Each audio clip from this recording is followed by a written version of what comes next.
Les Ukrainiens ont pu éliminer plus de soldats russes en janvier que la Russie n'a pu en recruter, et ils profitent désormais de la coupure de Starlink du côté russe pour mener des contre-attaques réussies. Ils ont ainsi repris des localités. Cela se produit alors que l'Ukraine reçoit de nouveaux avions de combat et que la force aérienne ukrainienne d'après-guerre prend forme. Tout cela et plus encore, ainsi que les événements sur le front et à l'arrière, dans ce rapport sur la guerre en Ukraine. Sympa il dit, économisez le plus possible chez Oli avec mon code dès maintenant. Les Russes ont lancé de nouvelles attaques majeures contre l'Ukraine et ont réussi. Ils l'ont fait dans la nuit du 7 février, en tirant 408 drones ainsi que 39 missiles et missiles de croisière. L'Ukraine a pu intercepter 382 des drones et 24 des missiles et missiles de croisière. Mais au total, 13 missiles et missiles de croisière ainsi que 21 drones ont atteint leur cible. 19 cibles à 3 autres endroits ont subi des dégâts causés par des débris. Selon les Ukrainiens abattus, l'infrastructure énergétique était à nouveau la cible, celle-ci ayant été gravement touchée lors de la vague de froid actuelle et ayant provoqué une très grande détresse parmi la population civile en Ukraine.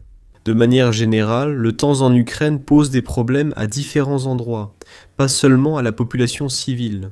Mais, selon le porte-parole de l'armée de l'air, les chutes de neige de ces derniers jours ont également empêché l'état d'alerte des F-16 et Mirage 2000, rendant impossible l'interception des missiles de croisière avec ces avions de chasse. Même les drones d'interception auraient eu du mal à localiser leurs cibles.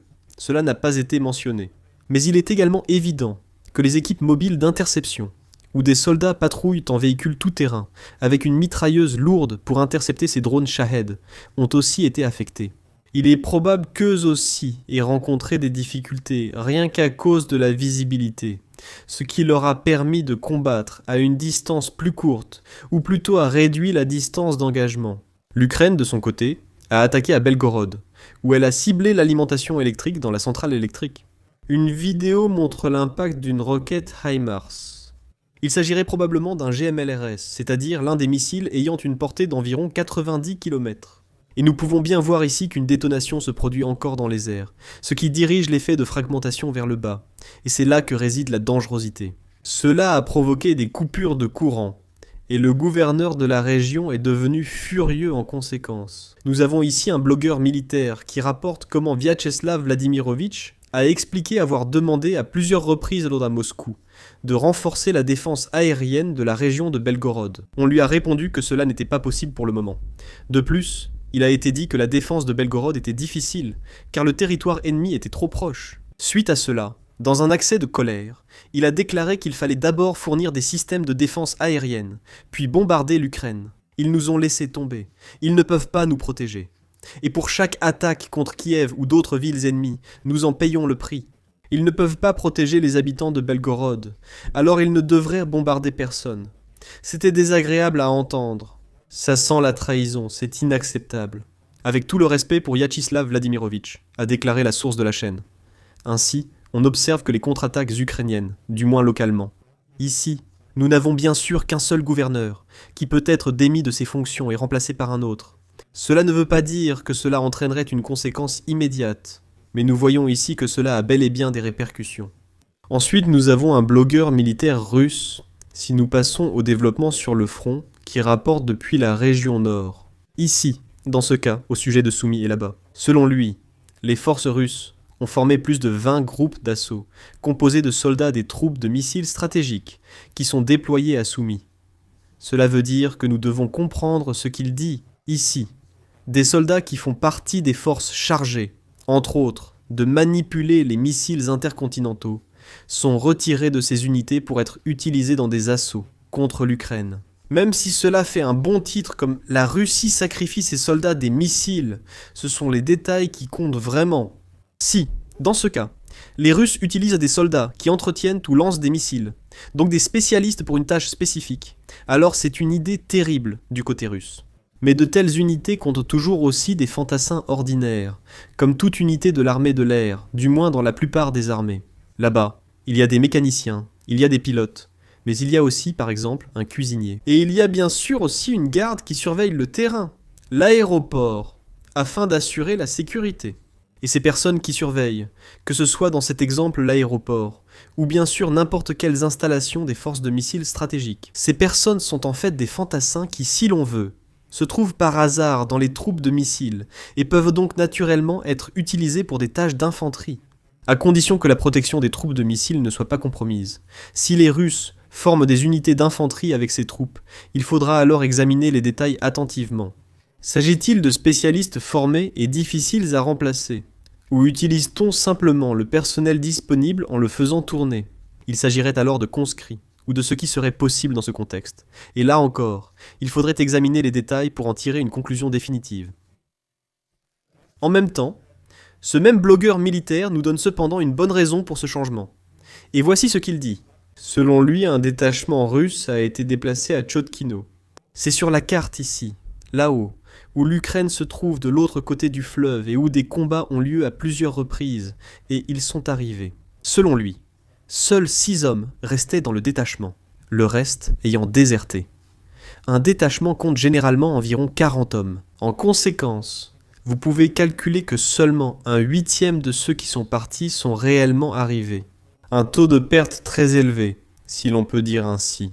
Ici, il rapporte qu'inclut le chef de train, les gens ont déserté là-bas, et il indique aussi que la police militaire était active sur place pour rechercher les déserteurs. Les Russes ont toujours des problèmes avec les déserteurs.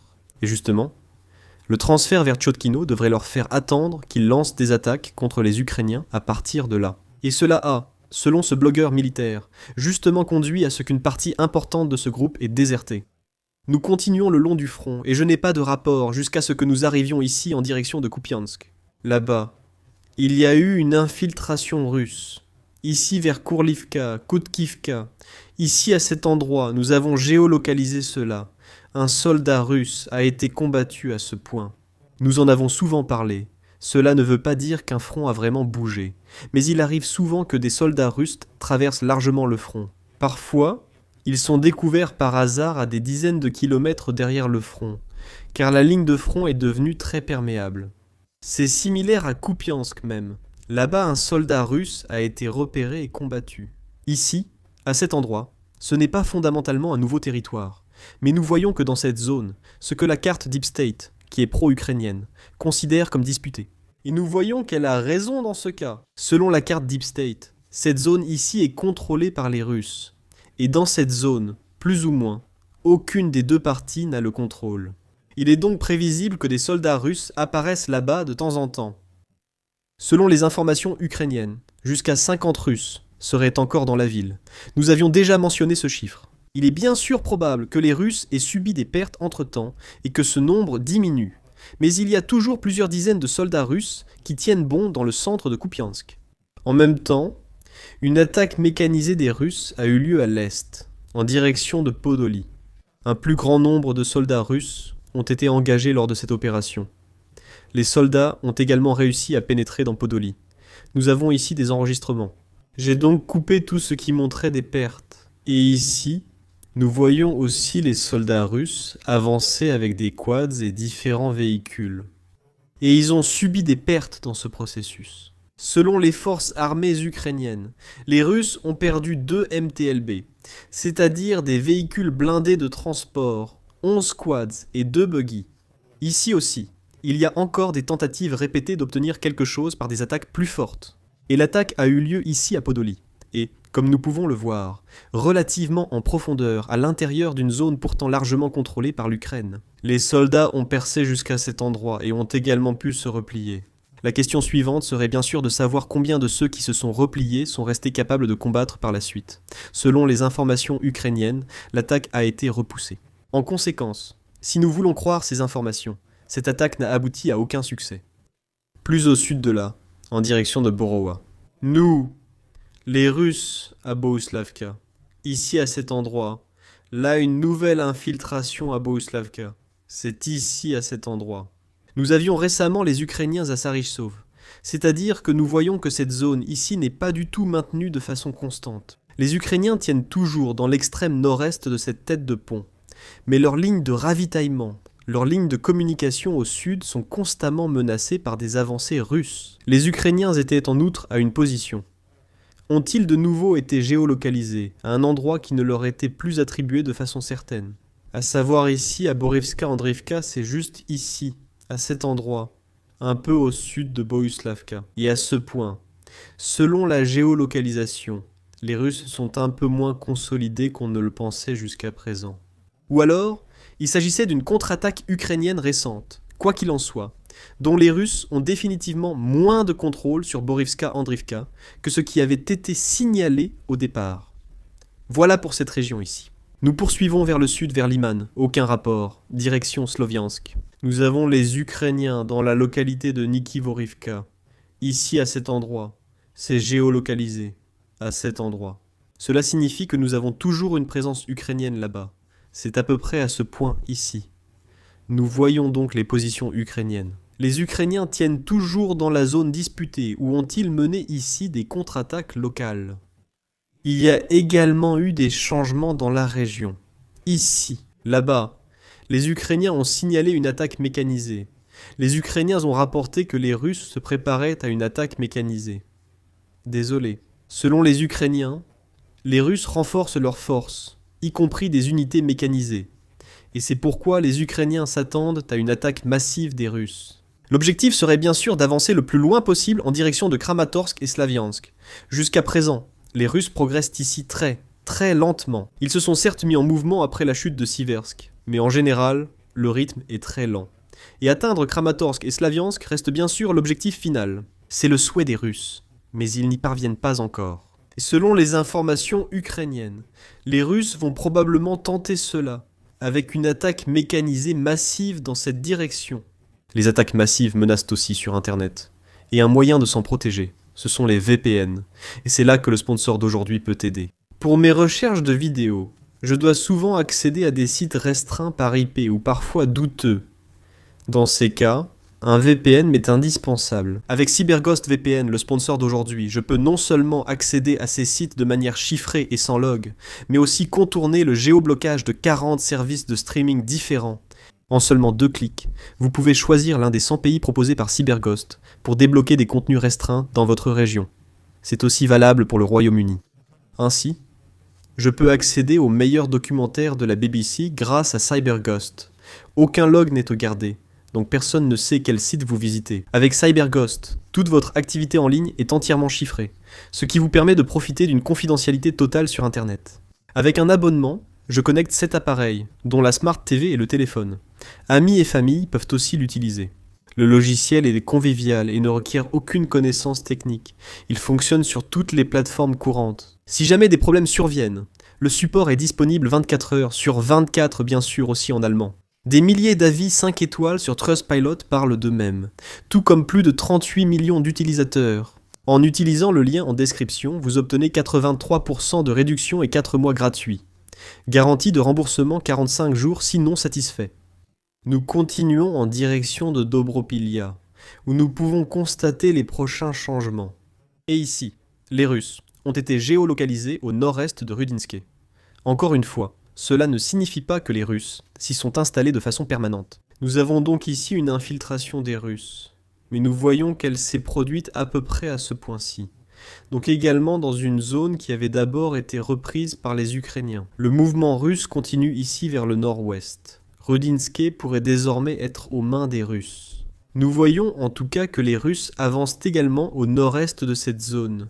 C'est tout pour les changements dans cette région. Nous avançons vers Pokrovske, où nous recevons une nouvelle information intéressante. Nous parlons de temps en temps des attaques russes menées loin à l'arrière, qui sont dirigées contre des cibles ukrainiennes. Récemment par exemple, avec des drones Molnia qui utilisaient un Starlink pour le contrôle. Maintenant, nous avons l'inverse. Nous avons ici une vidéo d'une attaque des Ukrainiens contre un système de roquettes Ouragan. C'est un lance-roquettes multiple qui a été identifié ici par les Ukrainiens, et ensuite attaqué. D'ailleurs, ici, c'est le mauvais véhicule qui a été affiché. Mais nous voyons ici comment il est touché. Depuis une plus grande distance, on ne peut pas déterminer avec quoi l'attaque a été menée. HIMARS ou équivalent serait envisageable ici, la distance étant exceptionnelle. Tout cela a été géolocalisé, ici à ce point, et c'est près de Novomajorsk. Beaucoup d'entre vous n'ont sans doute pas entendu ce nom depuis longtemps, car il est ici en bas. C'est dans cette zone boisée que l'attaque a eu lieu. Tout cela se trouve à environ 40 à 45 km du front, selon la façon dont on compte, peut-être même jusqu'à 50 km. Cela signifie que, du côté ukrainien aussi, on opère loin derrière le front et on attaque des cibles russes.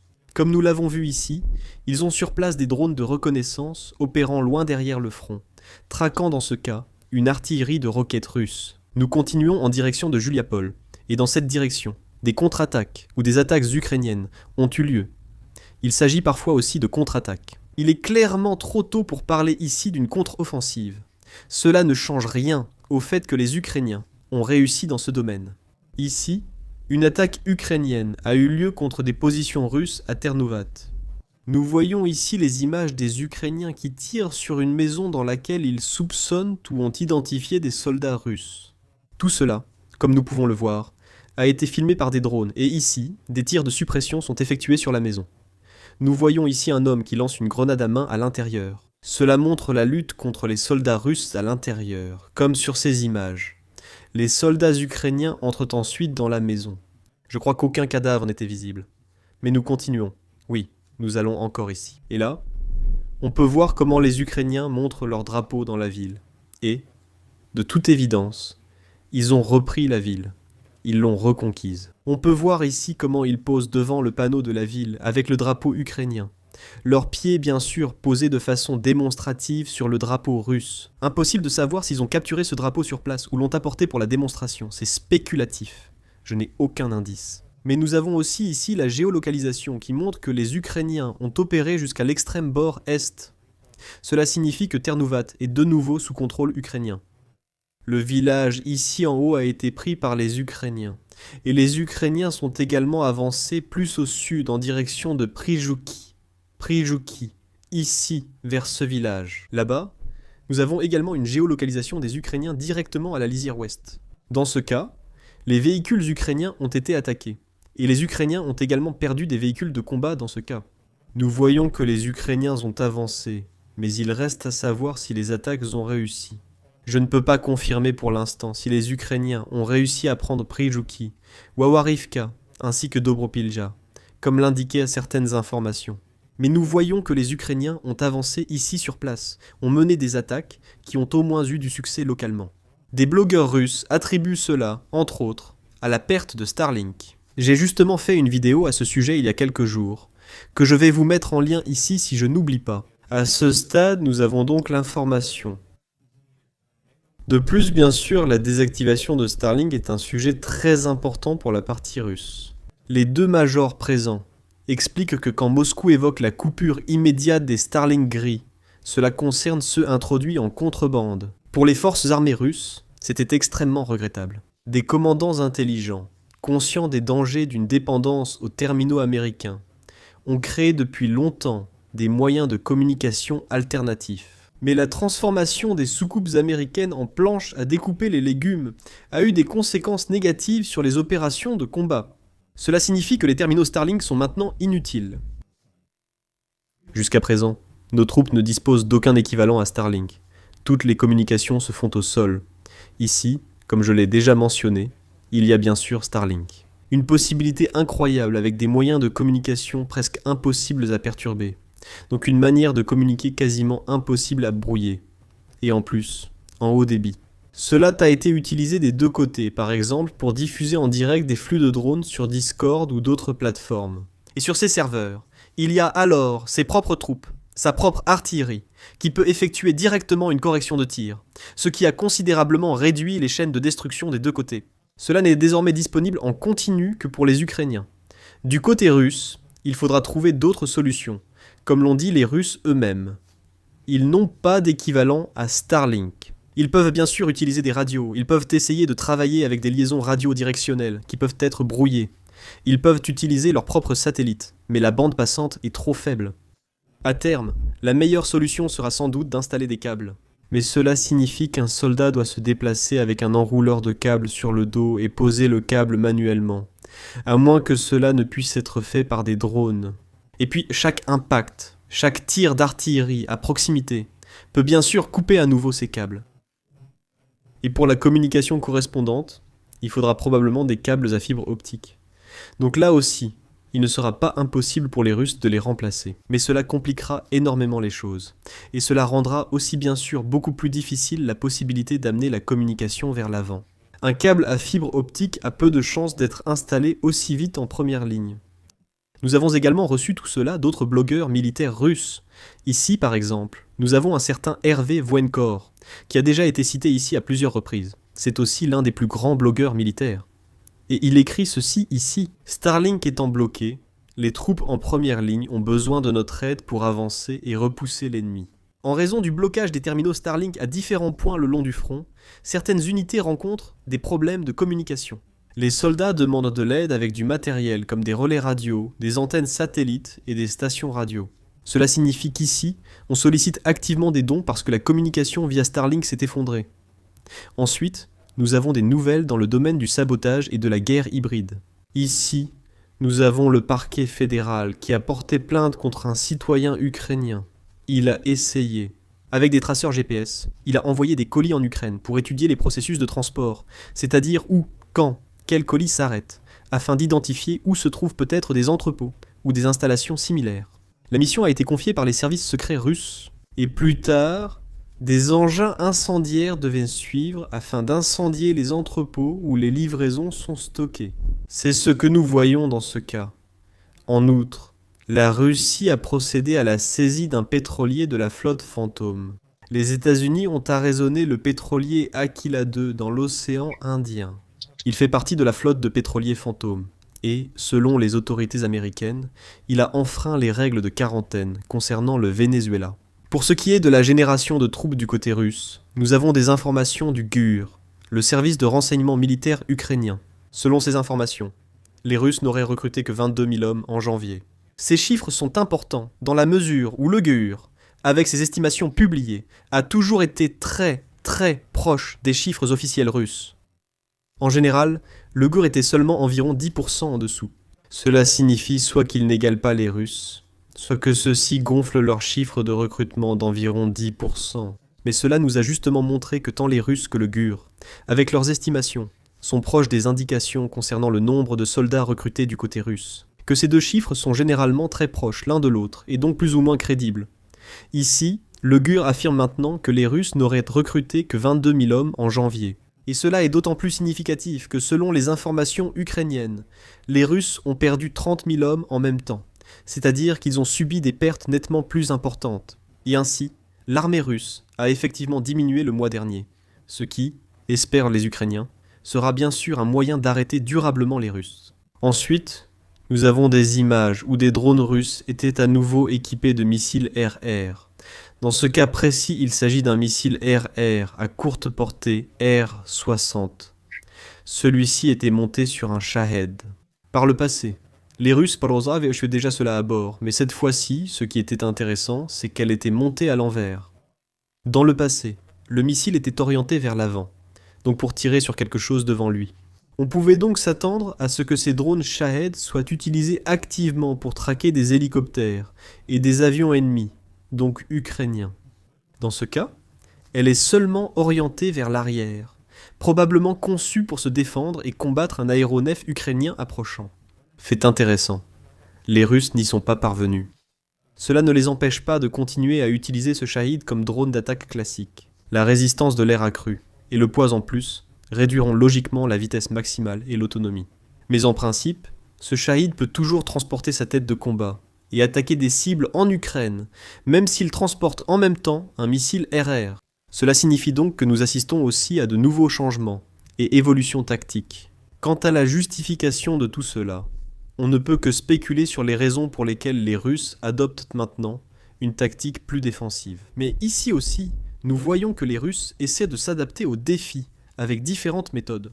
Ensuite, nous avons le président ukrainien Zelensky qui annonce ce que sera la future force aérienne de l'Ukraine. À savoir, elle devrait être composée de 150 Gripen suédois, ainsi que de 100 Rafales français. C'est la composition de ce que l'Ukraine prévoit et planifie comme future force aérienne. Des contrats devraient être conclus en conséquence. Il y avait déjà une déclaration d'intention avec la Suède, selon laquelle l'Ukraine devrait disposer de Gripen. À l'avenir, et également du côté français, la volonté avait été exprimée en principe de vendre des Rafales à l'Ukraine. À ce sujet, Volodymyr Zelensky annonce que l'on travaille sur sa propre défense aérienne, c'est-à-dire sur le développement d'un système de défense aérienne nationale. L'Ukraine en est fondamentalement capable. Elle a déjà fabriqué ses radars auparavant et sait construire ses propres missiles. Et il est possible qu'elle puisse également fabriquer elle-même les systèmes de guidage, les dispositifs de conduite de tir, à bord des missiles. Sinon, elle peut aussi les importer. Fondamentalement, l'Ukraine devrait donc être en mesure de développer sa propre défense aérienne, et il est évident que la partie ukrainienne y travaille activement. Nouvelles informations politiques. Les Américains veulent la paix cet été, mais exigent d'abord un cessez-le-feu. Ce mois-ci, de nouvelles élections ainsi qu'un référendum devraient donc déjà avoir lieu en mai. Actuellement, c'est en fait illusoire, car sans cessez-le-feu. Le cessez-le-feu n'est pas envisageable pour l'instant, car les Russes ne sont pas prêts à l'accepter. Et une nouvelle élection devrait bien sûr être garantie afin que le scrutin puisse se dérouler de manière juste et correcte. Pour cela, il faudrait d'abord mettre en œuvre les modifications législatives nécessaires afin de rendre cela possible. Et cela, dit l'Ukraine, prendrait au moins 6 mois en soi.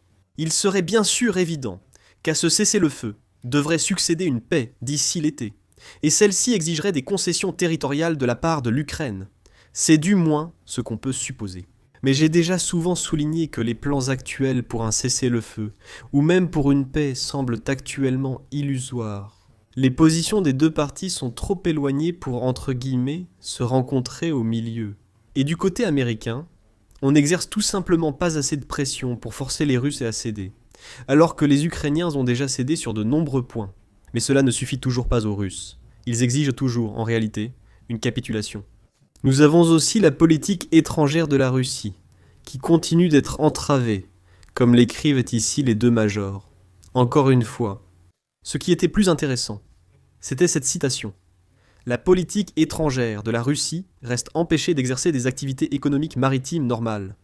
Le 6 février 2026, une proposition visant à interdire totalement les services maritimes pour tous les Russes, y compris les exportations de pétrole brut, a été intégrée dans le projet d'un nouveau paquet de sanctions de l'UE. Le 5 février, une explosion s'est produite à bord du porte-conteneur MSC Glada 3 lors de son approche de Saint-Pétersbourg. En outre, l'Estonie a retenu pendant plusieurs jours le navire Baltic Spirit, qui se rendait de l'Équateur vers la Russie. Les débats sur les contre-mesures ou la protection de nos navires par des sociétés militaires privées servent les intérêts de mauvaises personnes. Tout se résume à des appels au droit maritime international et à des tentatives d'organiser une escorte démonstrative de navires marchands par des navires de guerre. Aucun pays n'a les ressources nécessaires, soulignent les deux commandants, ce qui pose de sérieux problèmes car nos navires sont de plus en plus modifiés. Les Européens essaient de plus en plus d'agir efficacement contre la flotte fantôme. Il est proposé d'envoyer des équipes armées à bord, mais elles devraient alors tirer sur des soldats de l'OTAN lors de l'abordage. Ce qui, bien sûr, ne serait pas très prometteur, car l'OTAN peut renforcer son personnel beaucoup plus facilement que les forces de défense à bord des navires. Ou, alternativement, on pourrait leur fournir des escortes. Mais les Russes n'ont même pas une flotte suffisamment grande pour escorter tous les pétroliers. Et surtout, il ne s'agissait pas seulement de quelques kilomètres, mais effectivement d'une escorte à l'échelle mondiale. Et la Russie n'est tout simplement pas en mesure de le faire. Donc, comme le disent les deux majors, pour la Russie, cela reviendra à faire appel au droit maritime international et à espérer que cela suffira. Ensuite, nous avons une bonne nouvelle pour l'Ukraine. En effet, la France s'apprête à livrer d'autres Mirage 2000. C'était prévisible. Les Ukrainiens vont effectivement recevoir d'autres Mirage 2000. Et comme nous l'avons déjà entendu aujourd'hui, ceux-ci seront notamment utilisés pour lutter contre les missiles de croisière, ce qui renforcera donc les capacités de l'Ukraine à résister aux attaques russes. Encore une fois, merci à Cyberghost pour le soutien avec cette annonce. Pour naviguer en toute sécurité avec un VPN, cliquez sur le lien dans la description et profitez de 83% de réduction et de 4 mois gratuits. C'est tout pour moi. Si vous avez aimé le rapport de stock, un pouce bleu serait apprécié. Cela aide l'algorithme. Commentez si vous souhaitez ajouter quelque chose. Et si vous êtes nouveau ici, je vous invite à vous abonner à la chaîne et à cliquer sur la cloche pour ne pas manquer les prochaines vidéos. Samedi dernier, La batterie pour Internet est tombée en panne parce qu'elle ne s'est pas rechargée après la dernière coupure de courant. De tels problèmes techniques arrivent de temps en temps, et j'espère pouvoir les éviter à l'avenir. On apprend de ses erreurs. Le prochain livestream aura cependant lieu comme prévu mercredi prochain à 20h heure allemande. J'espère cette fois qu'il durera plus de 40 minutes, idéalement 2 heures complètes. Au plaisir de vous y retrouver. Merci de votre attention, et à bientôt. Merci également au soutien sur Patreon, ainsi qu'aux membres ici sur YouTube. Je tiens tout particulièrement à remercier les lieutenants-colonels Mahamouri et Thomas Camp, ainsi que les lieutenants Vision, Soundlab, Robert Viel, Matt Birk, Mötermille Biertainment, Janis Gü, NTX, Sascha Müller, Cunningham, Eustress, Jans vom Eck, Uwe, Les Frêmes Nickname de Bip, Carsten Schulz, Gulaschnascher 4000 et Tequila 42. Merci à eux, rien n'aurait été possible sans eux.